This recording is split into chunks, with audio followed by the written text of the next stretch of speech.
انتخابات 2024 کے قریب آتے ہی ملک بھر میں سیاسی گہما گہمی عروج پر پہنچ چکی ہے۔ سیاسی جوڑ توڑ، کارنر میٹنگ، جلسے اور ریلیوں کا انعقاد کیا جا رہا ہے۔ حلقہ پی پی 276 میں مسلم لیگ نون کے امیدوار سردار امجد عباس چانڈیا کی جانب سے ایک بہت بڑے جلسے کا انعقاد کیا گیا۔ سید حسنین حیدر کی ہدایت پر ایس ڈی پی او سرکل سناما طاہر اعجاز اور ایس ایچ او تھانہ قصبہ گجرات ساجد فیاض کی اپنی ٹیم کے ہمراہ بین الصوبائی اسمگلرز کے خلاف کارروائیاں جاری۔ ایک بڑی کارروائی کرتے ہوئے لاکھوں روپے کی مالیت کا نان کسٹم سامان جن میں سگریٹ، چھالیاں اور نسوار شامل ہیں پکڑ کر کسٹم حکام کے حوالے کر دیا۔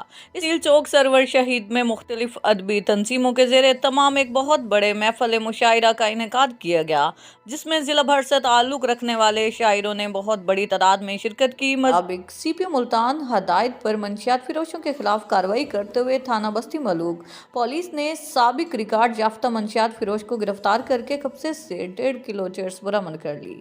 ایس ایچ او تھانہ بستی ملوک رائے نزاکت کی قیادت میں سب انسپکٹر محمد بلال نے منشیات فروشوں کے خلاف کارروائی کرتے ہوئے منشیات فروش محمد حسین عرف ممو منشیات سمیت گرفتار کر لیا۔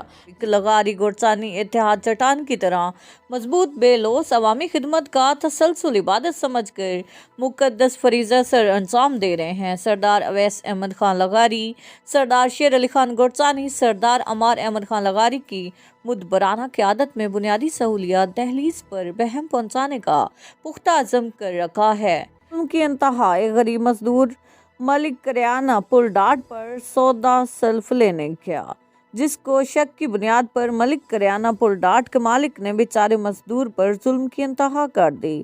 غریب کو تھپڑوں، جوتوں، مکوں، ٹانگوں کے ساتھ مارنا شروع کر دیا۔